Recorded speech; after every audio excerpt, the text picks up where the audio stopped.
I need to press a blue button. One moment, please. Rewind, rewind. So the one rule is no messing with our breath. We let our breath be really natural. And with my breath pointer, I start down at my wrist, so at the bottom of my thumb, and I wait for my next in-breath.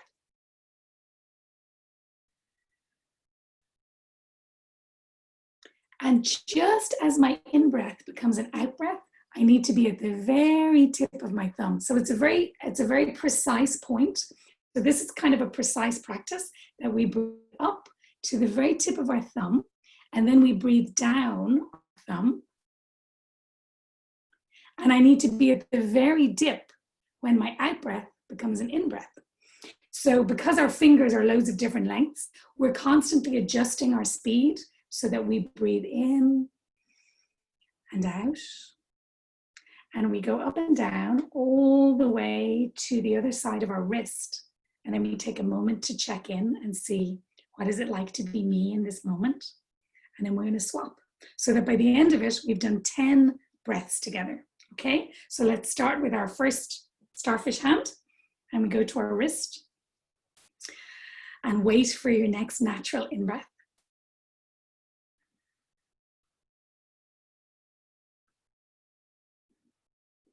Just breathing up and down as we breathe in and out.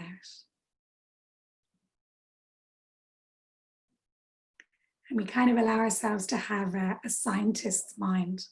And we're a great explorer of our hand as we feel this little sensation move up and down. And when you're finished one hand, just check in and see what it's like to be you. And then we swap over and wait for our next in-breath.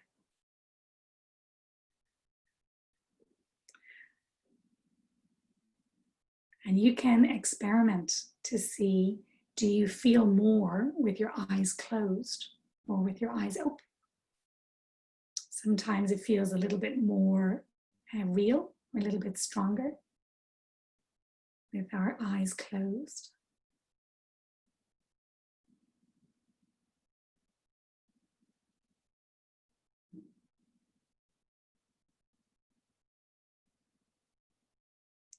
And when you're finished your second hand, you take a moment again just to check in.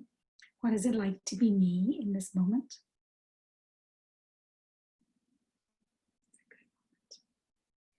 So starfish is wonderful for when we're feeling kind of strong emotions.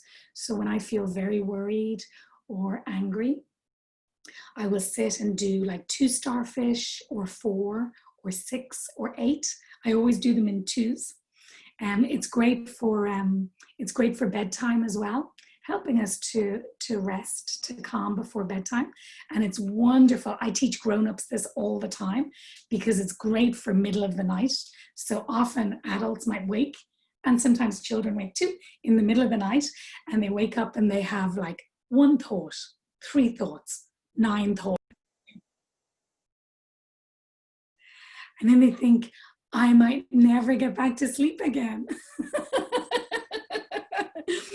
So what I advise them to do is when we wake in the night, if our brain is getting a little frazzled, busy, we just sit up in bed and we do 2 starfish or 4 or 6.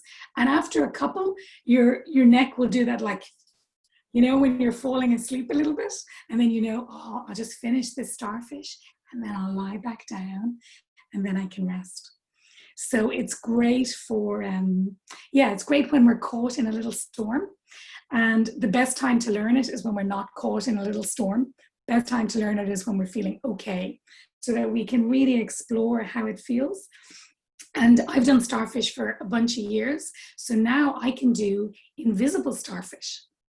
So now I could be in a meeting, and if my brain is like a foggy cloud, I can just sense what it feels like to have my finger print on my wrist. And then I just connect with my breath, and I allow it to go up and down, my awareness to go up and down without needing to move my finger at all. So it's totally invisible, which I love. And so for our art coloring, you get to do two choices. So one, we can do a beach scene or an under the sea with anything you want. There could be narwhals or mermaids or whales or dolphins or sea urchins or sea stars or starfish or sharks or humans, whatever you're into. There can be anything. Oh, I might do a shark. And then, or you could be on the beach, and it could be a memory beach of a real beach that you've been to, or it could be a totally imagined beach. So that's one.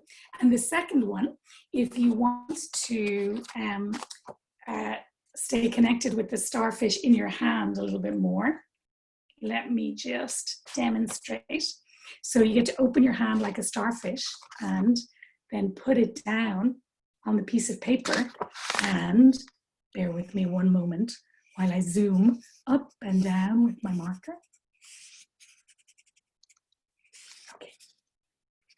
Okay. Then something like this happens. And then we have our own handprint. So we can draw fingernails if we want to. We can decorate our hand. It might be a rainbow hand or a love hand. It could be anything. And sometimes what I do is I make a little guide of how to do starfish. So I start putting little dots or arrows so that I can remember I breathe up my thumb, and then I breathe down to the little dip, and then I breathe up. And then I can put that on the fridge so that my friends or my family have this guide of, here's how you do starfish. If you feel worried, this can help. So there are choices. And we can leave things unmuted if you want to, and you can share as you go. I'm always very curious to see how the practice was for you, how you found it, if you got distracted during your fingers and were able to come back, how it felt. I'm going to do both at the same time. Say again.